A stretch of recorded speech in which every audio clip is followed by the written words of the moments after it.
you know, we hope the mission of the Lynn Business Partnership is to improve the economic vitality and overall quality of life of the city. And so we hope that much of what they said will touch on some of that theme. So we'll go in alphabetical order, if that's okay. Darren, immediately to my left here. Who you are, why you're running, and what's most important to you. Okay. I've dedicated much of my adult life giving back. I've dedicated much of my adult life giving back to the city of Lynn, which has been my home and the home of the Sayre family for more than 80 years.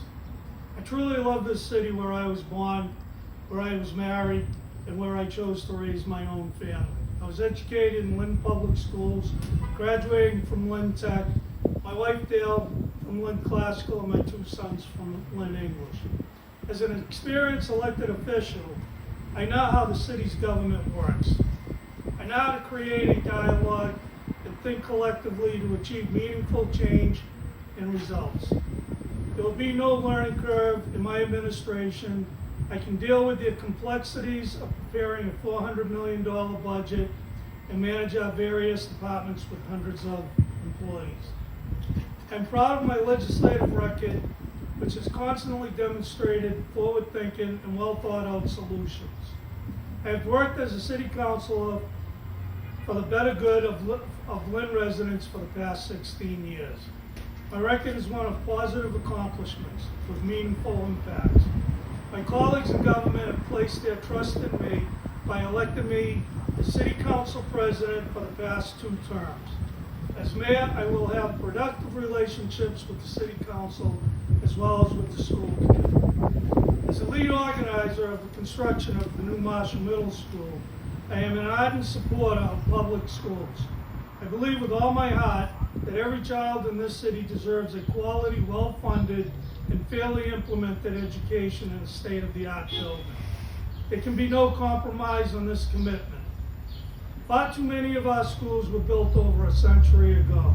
This is unacceptable. I know the paramount importance of public safety, fiscal conservatism, and social justice as we move out of this devastating pandemic. Ours is a city with many great and diverse neighborhoods. My goal is to improve each of them. Having grown up here, I have seen this city evolve and continue to evolve with it. I understand Lynn. I know the needs and wants of our residents, from the elderly to our newest immigrant population. I have worked tirelessly to bring our people together. Everyone in this city is welcome at my table. I am proud of the relationships I have built on trust and respect with citizens of Lynn. I work tirelessly for the economic development in the long neglected core of the downtown and along the waterfront. Each ward and neighborhood faces its own unique challenges, and I will be the voice of each neighborhood as we work together to emerge from this pandemic better and stronger than before. More than anything, I am a man of this city. Lynn has always been and will continue to be my life no matter the outcome of this election. I take our residents' quality of life very seriously. It has been the sum and substance of my life and gives me direction as an elected official. There are no bells and whistles for me. I drive an F-250 pickup. I'm fortunate enough to live modestly in a nice home on a quiet street in a great neighborhood. I believe I can relate to most Lynners, and they in turn can relate to me. My own life is hope and dream of many of the hardworking, decent, fair-minded, and generous Lynn citizens that I have come to know as friends. My parents instilled in me the value of succeeding in life by always doing the right thing. I want our city to succeed. I want to lead us to a better day for our families. As mayor of our great city, I will work for a better and brighter future. Thank you. Good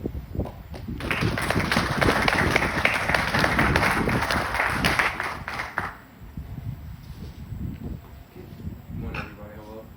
Thank coming out. My name is Keith Lee. I was born and raised in Lynn, Mass. Went to English. Went to Academy after that.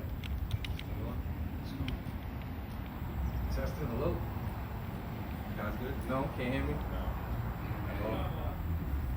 Should I stand up? Alright, I'm used to this right here. Alright, start over. Good morning, everyone. How are you? How are you? My name is Keith Lee. I'm born and raised in Lynn, Mass. Went to Lynn English High School. Went to Academy after that. I came back and went to North Shore and I graduated All-American. I went to Prairie View A&M University after that, Division I.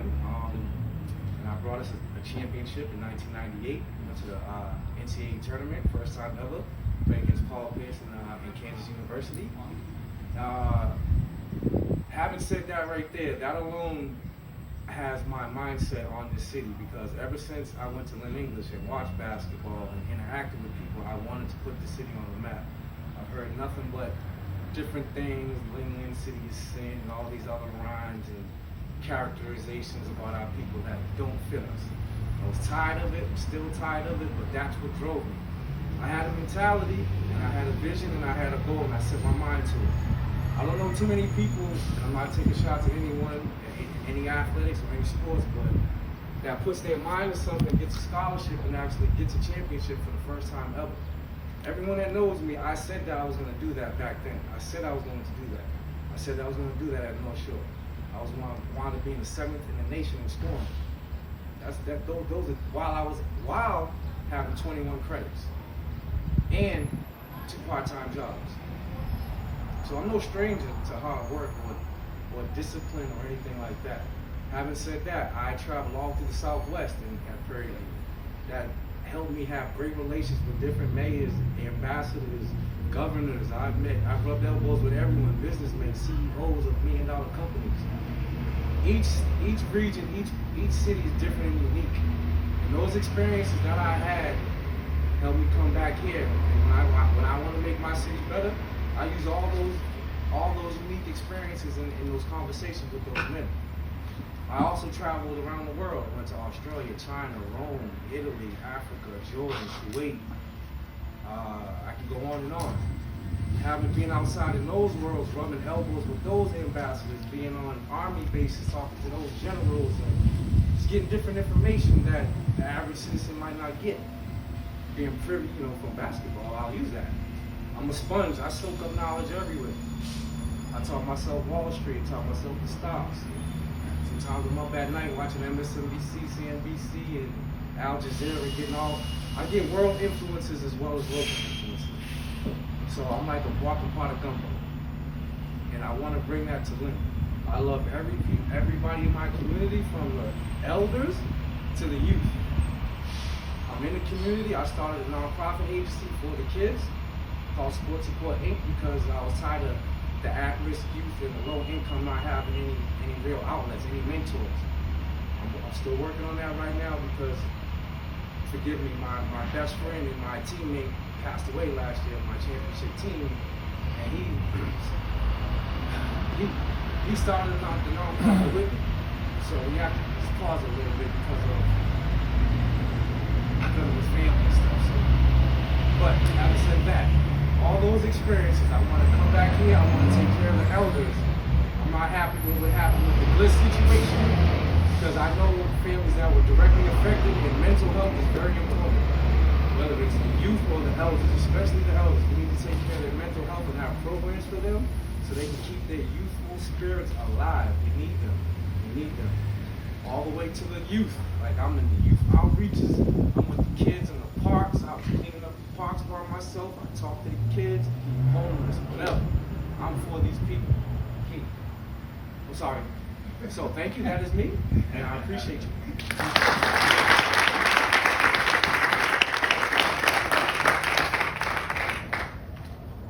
Good morning. First, I just want to say thank you so much to the Lynn Business Partnership for organizing this event, for getting us all together. It's so wonderful to see everybody back in person. I also want to give a special congratulations to the folks that put this park together, because it's beautiful. I know a lot of people here had a hand in that, so thank you everybody who worked on that. I'm Jared Nicholson. I'm running for mayor. I'm running to help with the recovery from COVID-19. and to push for growth that includes the whole city, that benefits all of us. For those of you who don't know me, I'm on the Lynn School Committee. I'm in my 3rd term. I'm a dad to my young son Henry and a husband to Catherine, my wife, who is a nurse midwife at Mass General. In my day job, I'm a law professor at Northeastern University. I got started in Lynn founding a legal aid practice, just right up the street here on Union Street, at Northeast Legal Aid, working with low-income entrepreneurs and small businesses, with the goal of supporting community growth. And from the beginning, I saw the importance of the connection between economic development and education for the future of the city, and I got elected to the school committee 6 years ago. I'm excited that in this race for mayor, I feel like I'm able to draw on that work in education and that work in housing and economic development to be prepared to step up in this role in this moment. I'm running for mayor because I believe I have the skills and experience to provide leadership for inclusive growth, to both create opportunities for growth and to make sure those opportunities are inclusive. I have deep experience on education issues from my work on the school committee and deep experience in city issues from my work as a law professor and a lawyer. I bring a fresh perspective from that work as a law professor and a lawyer, having worked with other cities on economic development, having worked with companies of all sizes from all over the world. And in addition to that fresh perspective, I bring a record of achieving results right here in Lynn. For example, I started a wrestling team in Lynn. I saw an opportunity to add something that was missing from the city, an experience that our youth weren't having a chance, and put together a team to make it happen and make a difference. My highest priority as mayor, as Gordon mentioned, is to provide opportunities for inclusive growth. Growth that fits into a longer-term vision. A vision that's developed with real community input. A vision that's supported by the full use of the city's new planning department that we need to make full use of. A vision that's supported by regional collaboration that creates opportunities for Lynn, including opportunities for better transit in the city of Lynn, for the people of Lynn. Growth that makes sure that development leads to a city where the whole is greater than the sum of its parts. And that's done through thoughtful and inclusive planning. I'm very excited to be here with you all today. Look forward to your questions. Thank you very much.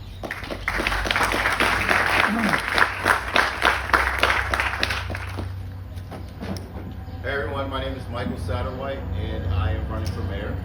I appreciate you giving me the opportunity to speak to the audience, and I am a lifelong Lynn resident. A lot of the issues that we hear in the city I've actually lived through. So when we're talking about housing insecurities, my mother was on Section 8 and we lived in multiple housing units throughout the city, so I experienced that. We talk about just issues with drug and violence in our city, and my mother was a recovering addict and became clean in the last 10 years of her life. She was able to live a very prosperous life and be able to see and interact with her kids. So I know what the issues are in the city, and I've actually lived through them. I've attended 8 public schools within the city. Started at Harrington, Ingalls, Fallon, Pickering, Breed, Lynn Classical, Lynn English. And unfortunately, at the age of 16, I suffered homelessness. And I had to live quite out there.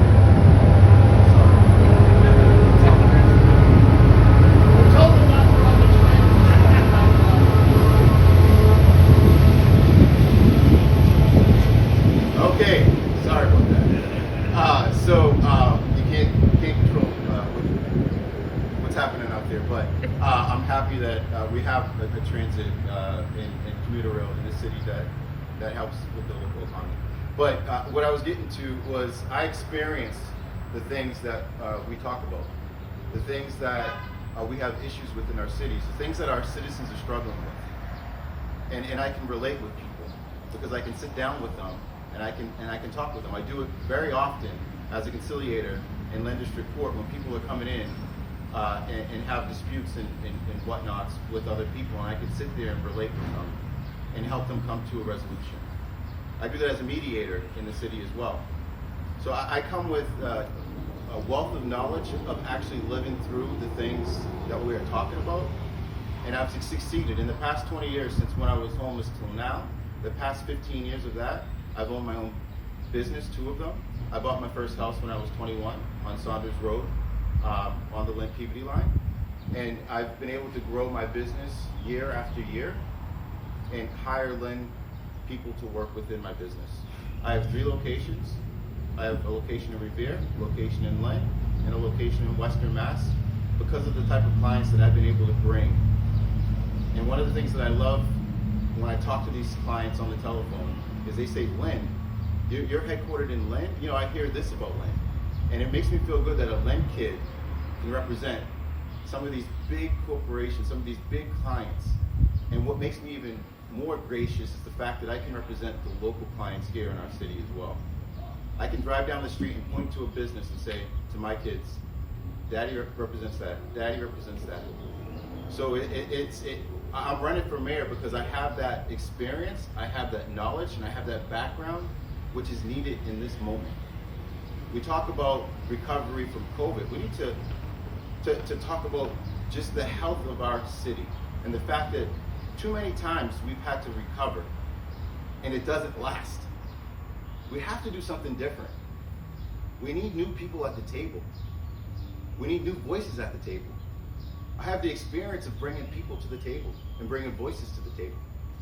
And that's why my slogan is a voice for you. I want to be that change. I want to bring my expertise. I want to bring my life lessons and experiences to City Hall because that is what we need. Just in the business community, we have 25,000 employees here in the city. Okay, thank you. Answers to about 2 minutes, that would be great. I feel honored here, asking you to stop in the middle of talking, but we do want to give everybody an equal opportunity. Starting with Darren, what do you see as Lynn's greatest challenges, and what do you see as Lynn's greatest strengths? So what I see as our biggest challenge is our schools. Answers to about 2 minutes, that would be great. I feel honored here, asking you to stop in the middle of talking, but we do want to give everybody an equal opportunity. Starting with Darren, what do you see as Lynn's greatest challenges, and what do you see as Lynn's greatest strengths? So what I see as our biggest challenge is our schools. We have 28 of them. 50% of them are well over 100 years old. I'm the only candidate that's sitting there and led the charge to build a new middle school. It's a $100 million school, which is used as an example for the rest of the state to come in, take a look at it, see what the possibilities are. I really do believe that education is the way that we're going to fix some of the problems that we have in Lynn, housing, teaching kids that college isn't always the answer, that they can go to Lynn Tech, which is a great school. You can become a carpenter, electrician, or a plumber and make as much as any person that went to school and not have loans to pay back. One of the biggest things that I think that we can do in the city of Lynn is to bring positive development and do it so that we bring people in with what we call disposable incomes. In the downtown area, there are all these businesses that are thriving. It doesn't make sense to bring families into the downtown area. There are no playgrounds, there are no schools here. There's absolutely a need for affordable housing. We have to do it in a thoughtful way, not at the expense of development. The last 4 years as council president, I've met with hundreds of developers. I've met with people that are talking about bringing hotels to the city, which are going to create jobs. I look at the Lynnway as the future industry of our city, which is going to bring tax revenue, We have $500 million worth of infrastructure that needs to be fixed in the city. 2/3 of that are schools. We're going to be building schools for the next 50 years because of the condition of the schools. By the time we get done building the ones that need to be replaced, we're going to be starting all over again. We need to find swing space to put our kids into while we're building these schools. I mean, we're faced with some big crises down the road. We're coming out of a pandemic.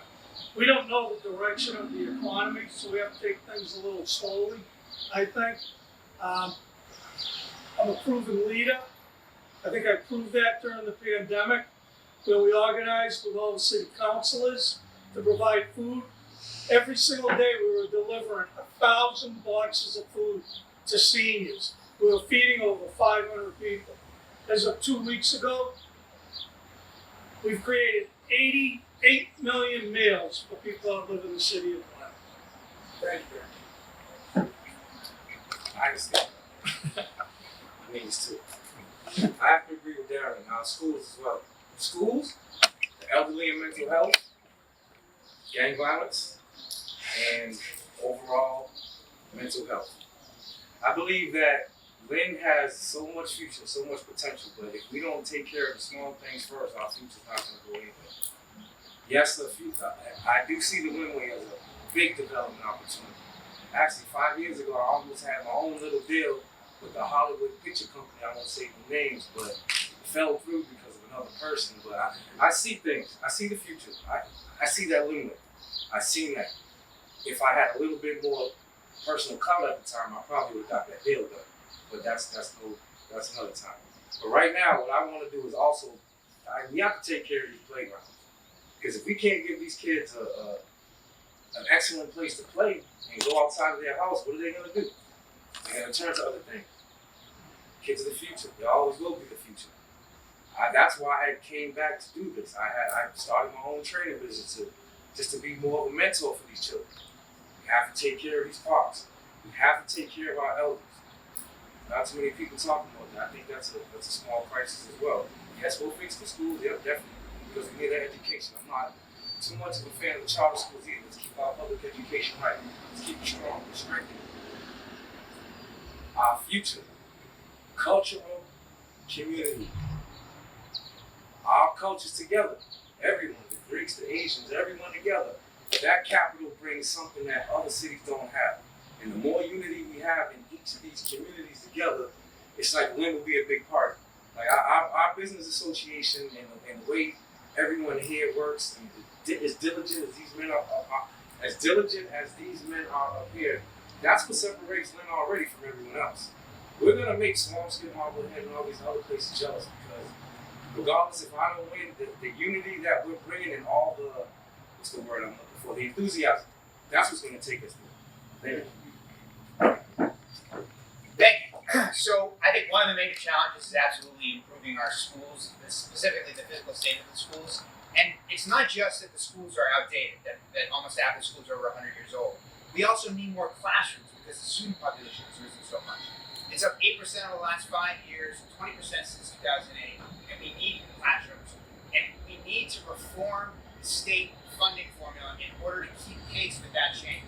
And I support the work that our legislative delegation has done to try to reform the MSBA, Massachusetts School Building Authority funding formula so that we can keep pace and build those schools. Housing costs is absolutely another challenge. In the last year, rent is up 15%. You all have seen what housing prices are doing. It's becoming a barrier for people to achieve the dream of home ownership, and it's going to undermine our economy as more people's income goes to housing costs. And it's a threat to employers who care about having a local workforce. We have a challenge around infrastructure on that. There's a lot of outdated infrastructure that needs investment, and we see it all over the city driving around, the condition of the roads, the condition of traffic, and that needs to be addressed. We also need to raise the median income. We got to get people into higher paying jobs so that they can afford to build the future that they're hoping for. And this median income is about in the range of $50,000. That's much less than the surrounding region. For strengths, absolutely it's people. Lynn has a tremendous strength in the people that we live with. It's diversity, their work ethic. It's really really a special place in that regard. I think another strength is its history. We're standing behind this beautiful mural, and it tells a story of a community that has been around for generations and has done special things at every turn, and that's a history we can build on. Another strength is the footprint that we have. I mean, look around us. This is a striking place to be on a Wednesday morning. The train overhead, this beautiful park, downtown steps away with a place for dozens and dozens of businesses. And so, that's absolutely something that we can build on and take advantage of. Obviously, its proximity to Boston is a huge strength in thinking about the opportunity that we have to develop transit connections to help people get downtown, to think about how things are going to change as a result of the changes of the last year and the way people work.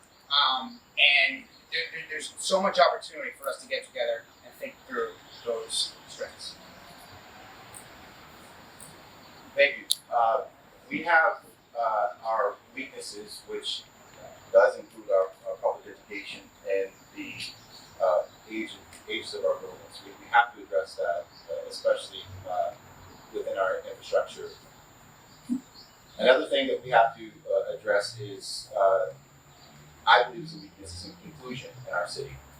We need to have more voices at the table. We have to start looking at ways to better include more voices and able to, in order to see and grow. We have other issues in Lynn, and that has to do with employment. Of the 25,000 jobs here in the city, half of them paid under $3,333 a month, which means housing is not affordable for half the people that work here. 43,000 Lynn residents go outside of the city to work in order to be able to afford to live here. So we have to do stuff with regards to educating our adult population to better prepare them for the jobs that we have here. We also have to talk to developers about the different businesses that we currently have in our city so they can use them as well. I met with a developer a few weeks ago. He had no idea who New England Glass Company was. He had no idea who Obed was with the print company down the street. How is that possible? How are we not talking about these businesses like Wayne Alarm with these developers? How do we create jobs within our city by collaborating with our businesses and making sure that developers know what's there? It's sad that would not be a part of the process in this current stage. Our strengths is our culture. I've been lucky enough to come from a multicultural background. On St. Patty's Day, I'm eating corned beef and cabbage. Often I'm eating, celebrating Dominican holidays and whatnot because that's my background. I have that. That's part of my life. It's a part of my fabric. So that's a strength of ours. So if we're out there trying to recruit biotechs or biofarmers to come to the city because of our culture and what our citizens have to offer, we have to show them that we're serious about our adult education, that we do have people that want these particular jobs, and that it's our culture that makes us strong. So those are the weaknesses I see and the strengths that I see in the city of Lynn. Thank you. Excellent. At this point, we'd like to open it up to questions from all of you out there. And we can do it in the same sort of format, a 2-minute response, and starting alphabetically. So, John. Well, the city has spent a lot of effort in creating a new housing plan going forward for the city, and I'd like to hear some comments about the housing plan that was submitted. Sure. I have some concerns about the housing plan. As council president, from the very beginning when I heard that there was a committee being formed, I went to the mayor and I asked him to include the city council in that. He deliberately, for whatever reason, excluded us from that process. And there was one presented to us. So as council president, what I'm trying to do is get not only myself, but the entire council as educated as they can be as to what the consequences, what the positive things things are, what the negative things are. One of the biggest issues that I have with it is our schools. Has been stated up here. When kids leave school in June, there are always, on average, for the last several years, there have been 500 more students that are entering into our school system. And anybody that moves into the city, they have a right to go to school. But our schools are so overpopulated that we have to address that problem. So if we're going to address the housing problem, we have to address the school problem as well. I also think that, in talking with the many different developers that I've talked to, that adding a percentage of affordable housing into new development in the downtown area or down on the Linway doesn't make sense. And the reason being is because of the cost. The area median income in Lynn is less than $50,000. If you go by the formula that we fall under, which is Boston, it's supposed to be 90% of the median income of a single person who makes $119,000 a year. The reason why there's a need for housing in Lynn is because so many people have moved here in the last 10 years from the Boston and surrounding communities because of the development that's taken place there. Those communities have already built the foundation so they can help with affordable housing. There is absolutely a need. My thing is that what we should be looking to do is create home ownership, come up with programs to do that. One of the ways of doing that, I think, is through what I call generational mortgages. Instead of a 30-year mortgage, and it works in some other countries, and I've begun talking to bankers about this, is do a 40 or a 50 or a 60-year mortgage. So the next generation, and I want our kids that are living here, growing up here, to stay in our community, become invested in our community. And the way to do that is to create home ownership for people. Give people a hand up, not a handout. Yeah, let me say something about that. I'm not too sure about certain specifics, but what I have heard, I don't like already. That's the disconnect. How can the Lynn Council not be on a housing committee? That doesn't make, that's what I'm talking about. That doesn't make any sense. The other thing also is, again, all these developers coming through, home ownership. Yeah, we need generational home ownership. So we're gonna be another Boston and Cambridge again? That's what the bike lanes is about? No, we're not doing that. So let's come to the table if you're really serious, developers, and include the Lynn Council. Now, it doesn't have to. Because if you're coming in the city, why shouldn't the people from the city have a big say-so? Because you're not from here. You don't know what these people are about. So that's kind of disrespectful already. We'll start with that. So housing can be real housing, houses, homes. That's what we're talking about. Thank you. Yeah, so for anyone that's unfamiliar, the Housing Lynn Plan was an effort that was convened by the Lynn Housing Authority and the Mayor's office. And through grants hired the Metropolitan Area Regional Planning Council, who are experts on this issue and have consulted on a lot of the projects that have happened over the years in the downtown that have led to some of the progress we have today. The process was part of a state law to obtain benefits under the state housing. And it calls specifically for a set process that includes putting together a steering committee. When Metropolitan Area Regional Planning Council puts together these teams, the plan goes to the planning board and to the city council. And so they specifically say, if we're going to be presenting something to a separate body, we're not going to have members of those body on the steering committee.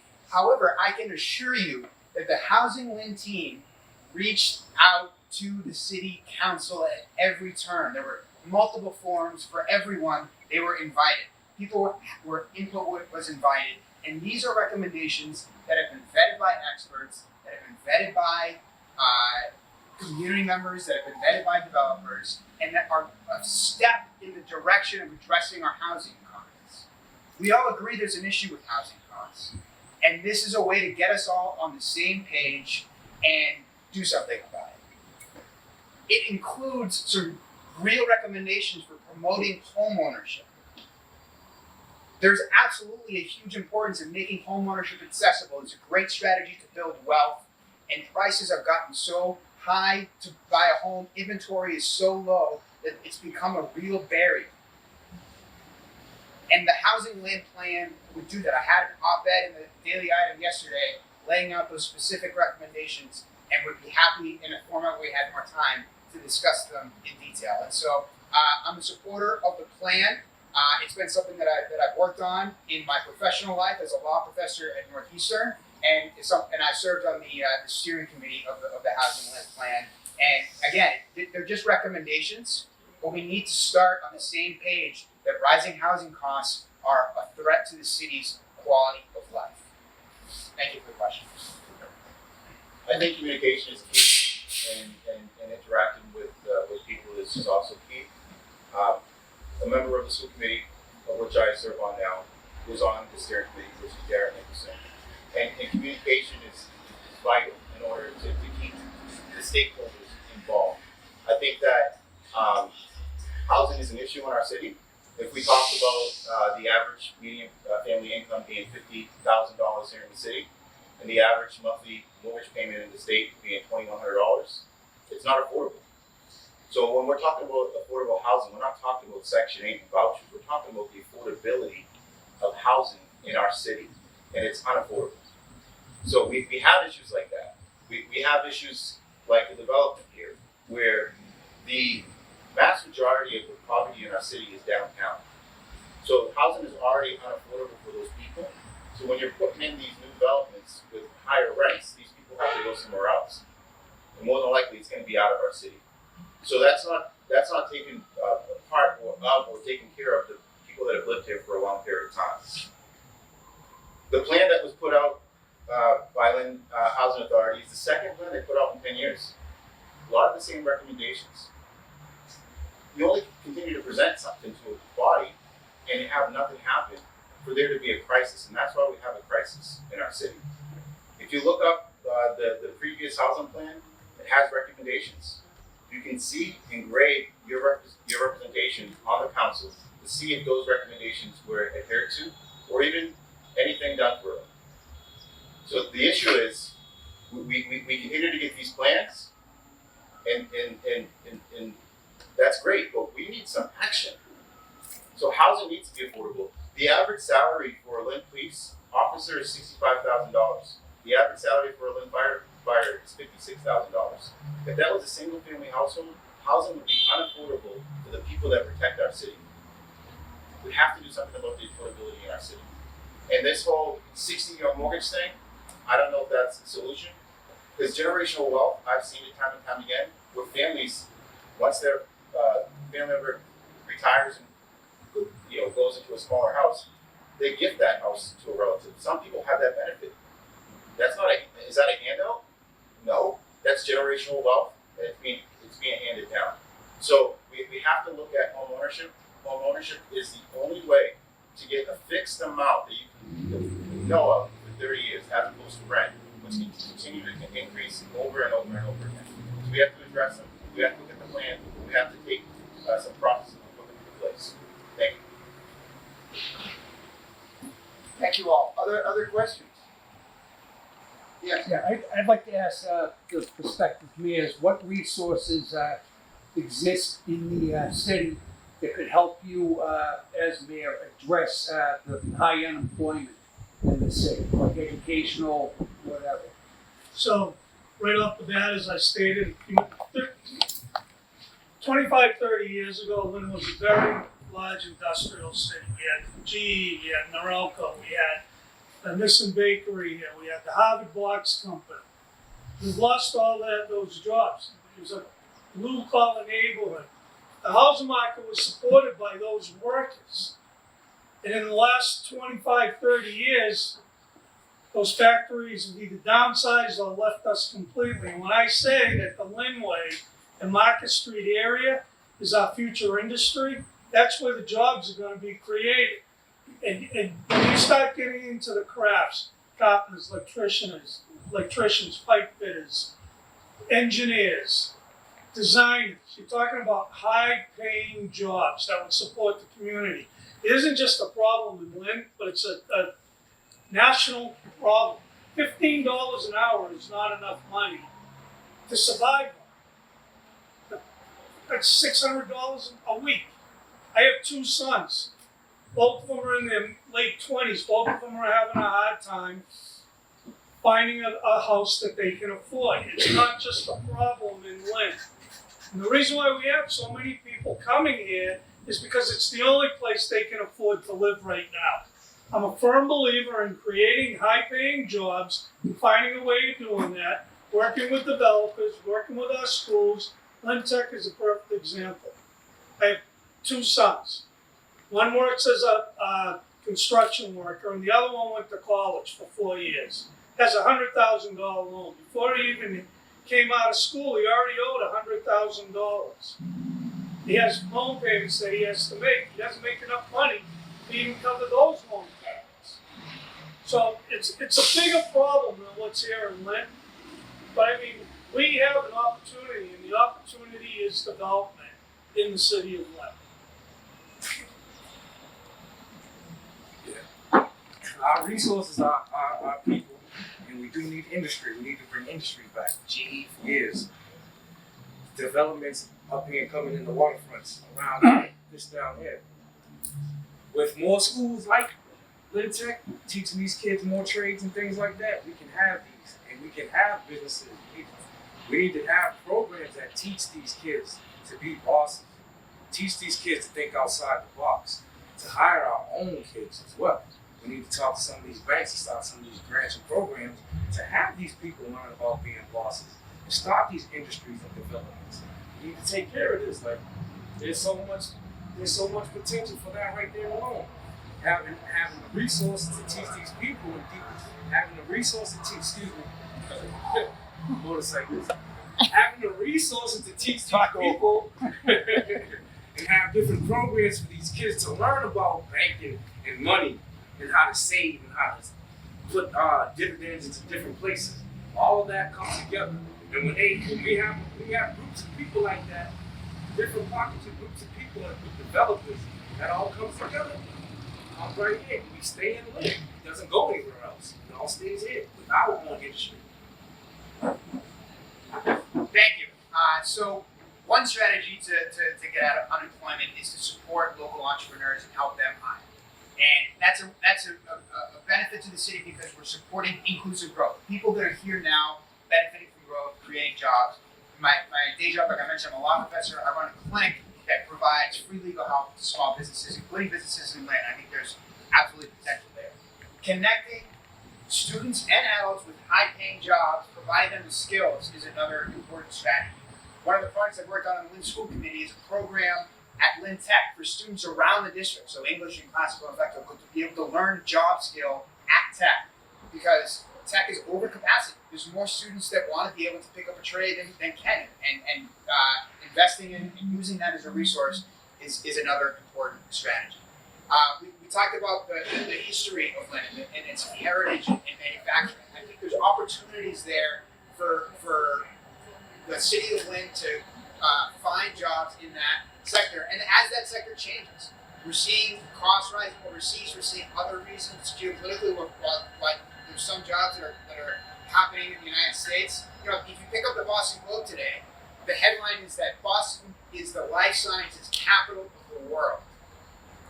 We need to tap into that growth and provide Lynn, bring our skills that we have in manufacturing, bring the diversity we have, and get Lynn tapped into that kind of growth. One of the reasons why the Boston Globe had 6 reasons why we were the life sciences capital of the world, the region. One of them is a company that's about to go public, Ginkgo Bioworks. I represented that company. Before I was a law professor, I was a lawyer at one of the law firms in Boston that worked with startups. I represented that company in one of their venture financings. People are looking for places where they can afford to test their products, to build the products that they're making, that have the proximity that we do, that they're getting priced out of Cambridge. That's why they went to downtown Boston. That's why they're starting to go to Somerville. Lynn can make a play for those investments, and we need to do it as part of a thoughtful plan.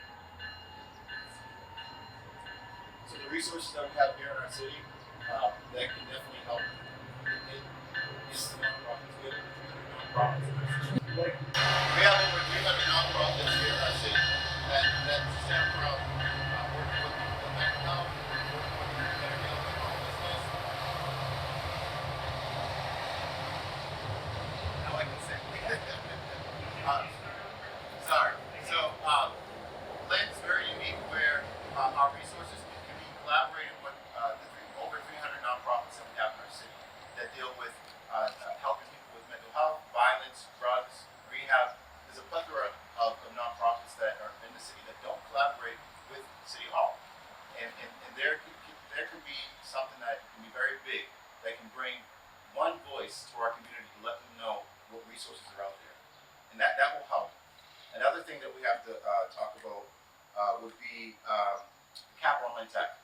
Lynn Tech can only accept so many students. There's a cap on it. So we have to work with the state and DESE to do something about that cap. I was at the firefighter memorial event on Sunday, and I met a family.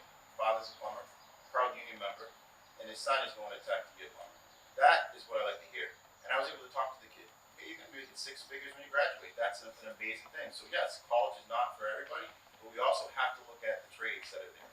So in Lynn, the 2 areas where there is continued growth is manufacturing and healthcare. So those are 2 areas that we have to continue to nurture and work with to make sure that that's a good thing. There are 2 areas that are continuing to decline. There's the real estate leasing and property management sector of the field, but that's going to change obviously with development. So that should come back. And there are other areas that we can work on to make sure that we're addressing those things. But we have to trust the data, review the data, and put together policies and procedures and action plans to address those declines and to support those areas where there's room for growth. So that's what we have to do as a city, and that's where I think the resources will lie, working with the private businesses, working with the nonprofits, and coming together to the table and seeing what the best one can be in the near future. Thank you. I just wanted to jump in and ask one question. One of the great successes and initiatives the partnership had over the last umpteen years was the establishment of the planning office, which is now established and staffed. Want to find out how you all feel about the planning office, what you see their role as being, and would you make a commitment to the future funding of the office? So I can say right off the bat that I would absolutely make a commitment because the Lynn City Council actually put an ordinance together back several months ago where we created a planning department. The planners that were there were done with a grant from the Lynn Business Partnership as well as a grant, I believe, from EDIC. So we spearheaded to create an ordinance, creating a city planning department. We've given them an office in City Hall, so I would absolutely agree with that. Yes, sir, I agree with that too as well. Because obviously the proof is in the pudding, it's success. So as a mayor coming in, I'm committed to learning that success and moving it forward. Plain and simple. Thank you. Yes, absolutely. I commit to fully funding the planning department and also to be using the planning department. Using the planning department to build a vision that is going to lead to the kind of growth that we're talking about. And planning is helpful in some of these issues that we've been talking about already. The intersection between housing and education. And that analysis was part of the Housing Lynn plan that was written by Metropolitan Area Regional Planning Council, who are the regional planners. And what it says is that the population is growing, that the creation of housing units is not directly correlated with the school enrollment, and if you're creating opportunities for housing, giving preferences, which you would do, giving preferences to Lynn residents, then you actually are taking pressure off the schools in a lot of circumstances because of people that are living in substandard, overcrowded housing who now have the opportunities to live in affordable housing. So not only am I committed to fully funding the planning department, but working with the planning department, building the planning department into the process in the city so that we can make sure that the developments we're getting lead to a city where the whole is greater than the sum of its parts. And the planners have been great. There's room to grow that team, room to grow that team so that we have specialties in other areas. And we also want to make sure that as part of the planning process that we're working with our planners, we're connected with planners across the region so that Lynn can really assert its leadership role. It should be a leader in the region. We're the biggest city. We're the gateway to the North Shore from Boston. There's an opportunity for Lynn to lead that conversation, and that's going to bring benefits to Lynn, particularly in an area which is crucial to urban planning around transportation. I think it's vital. If you don't recall, 3 short years ago, we had to borrow $14 million from the state, and we had a stability officer here with suggestions as to what we need to do as a city to survive. We hired a full-time CFO, and one of the things that was discussed was the planning department. We have a planning department that I take part of on a housing Zoom call. I believe it's monthly. But one of the things that I was shocked to hear was they didn't have any input with the RFP for the Marshall Middle School, which they would wanted to have a voice in it. So not only do we need to fund the planning department, we have to give them a voice. They can't just be set aside because they don't align with what you plan to do. The planning department are the professionals. The planning departments have the expertise, and we have to listen and give them a voice. Otherwise, we're going to be in the same cycle that we've been in. I'm happy that we have a planning department. We should have one like that. So I support the planning department. I support giving them a seat at the table each and every time. And I think it's vital to fund them and to grow that department. Thank you. Tom Costa. I would make a strong suggestion. One of the things we've lost over the years is our working relationship with the top people at GE. The GE company is changing their style. They don't bring in local people from the company anymore. They bring in people from all over the world, and we're not working right directly with them. I think what we're going to do is to inform them that with the students that we have in our tech school can help them, and we've done that over the years. But I think we're going to get a strong working relationship with the top people at GE, because what we can do for them with our congressmen and our senators, we've done over the years, but they haven't responded the way I like to see them respond. I think that that's one thing, and I'd like to do is through the Lynn Business Partnership, working directly with members of the Lynn City Council, and sit down with the top people to work out a relationship that we once had. And I think if we do that, then we can have more say on what happens at GE, and we can probably help them a lot more than they've been helping us over the years. Sorry about the. Can I say something? Yeah, just any comment? Yeah, no. I salute you, sir, because I swear, right after this, I was going over to GE just to talk to them to understand things myself. Because my father was a lifelong GE worker, so Do me a favor. Don't go over there by yourself.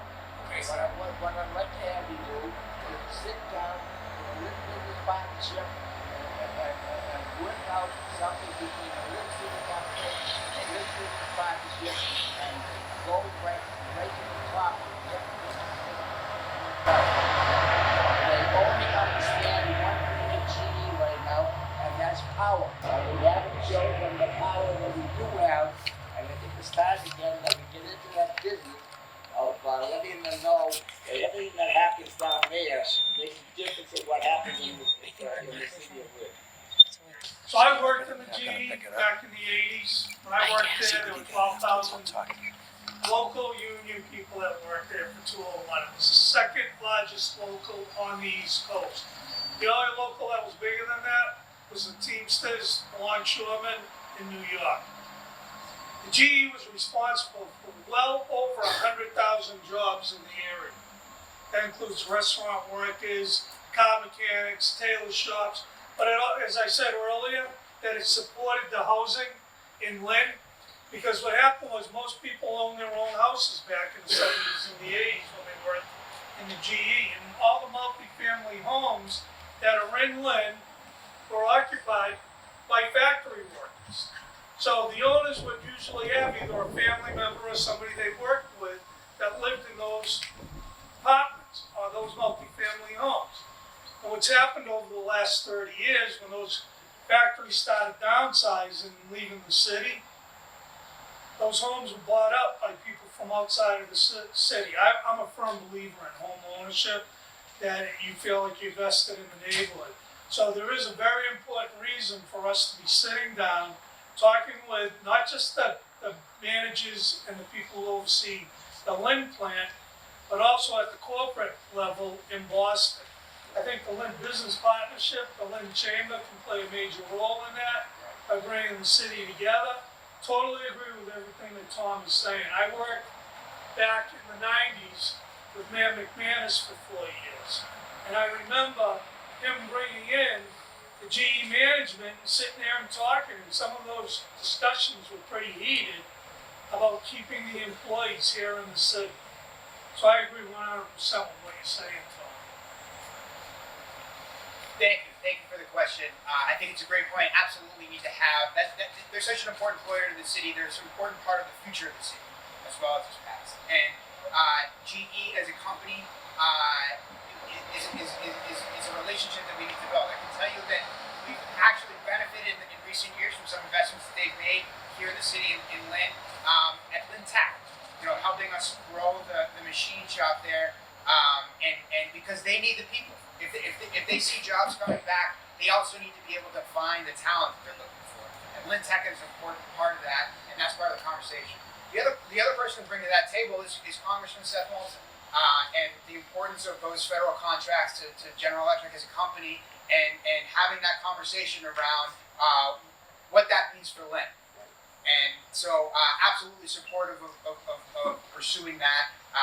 And it has a multiplier effect.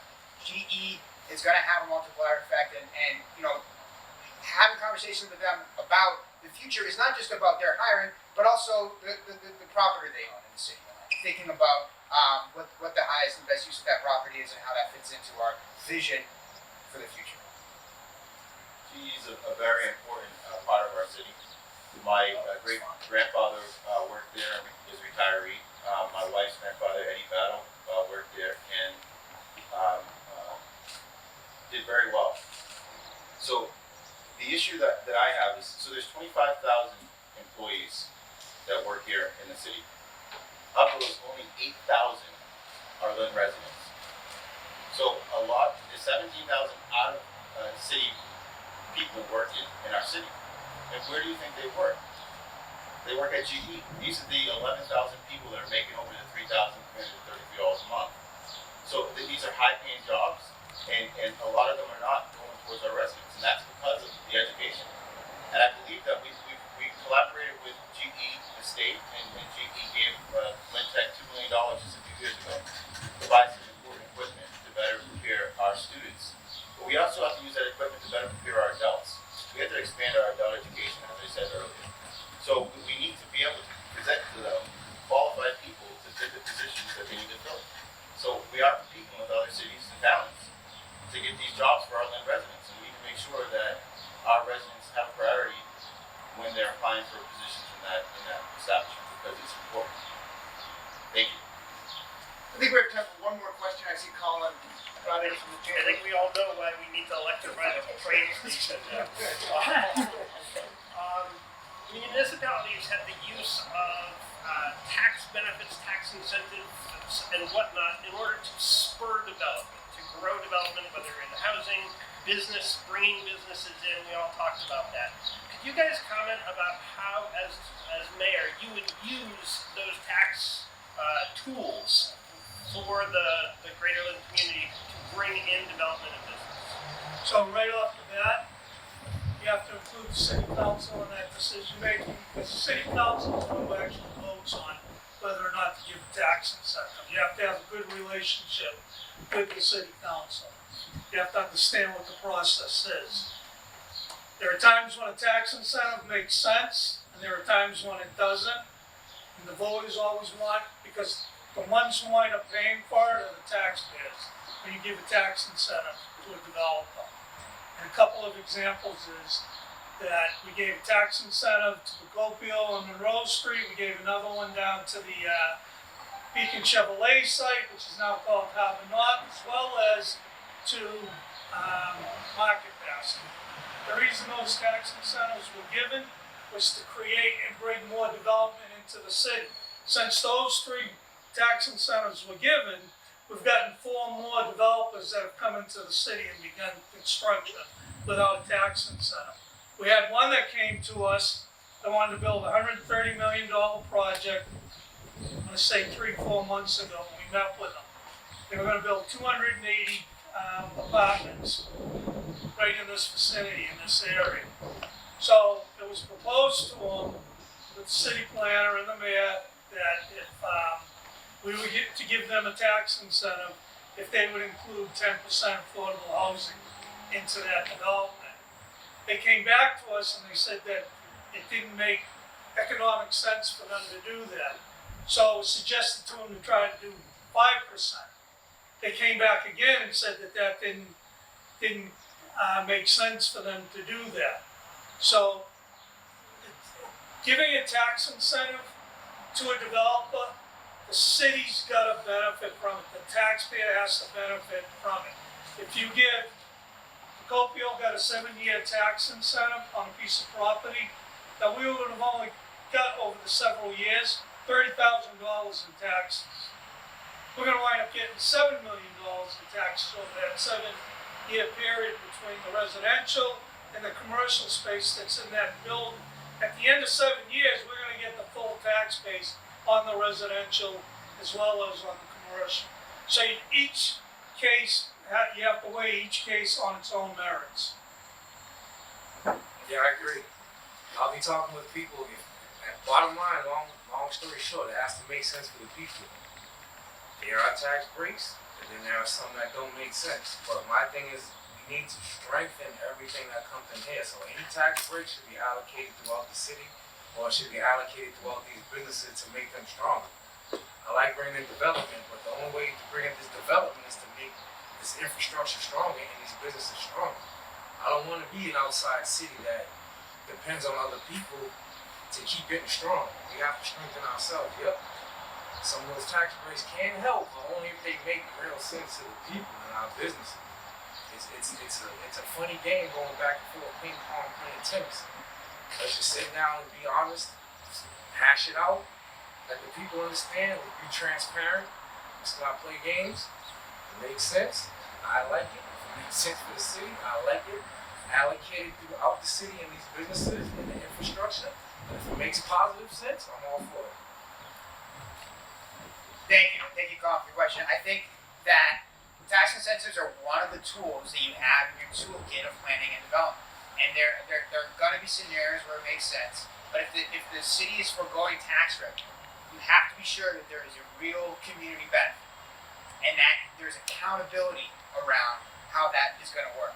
Because, ultimately, I believe that really investing in infrastructure, improving the city, is what sets the table for true growth. That's what's going to unlock the long-term potential that we all know that Lynn has. And tax incentive is one of those tools to help us get there in the right circumstances, with the right accountability, with the right transparency. But it's weighed against the benefits you're potentially giving up as part of making those other investments. So happy to have it in the toolkit, but used in a thoughtful way. Development's important for our future. I think that we've waited way too long to do what we've been doing, although we've been told we should have been doing it, and now we're dealing with the consequences.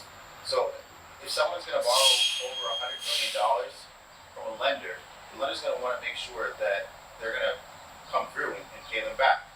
So land was a very high risk place to come and develop, because there wasn't certain components in place for it to work for a lot of these lenders.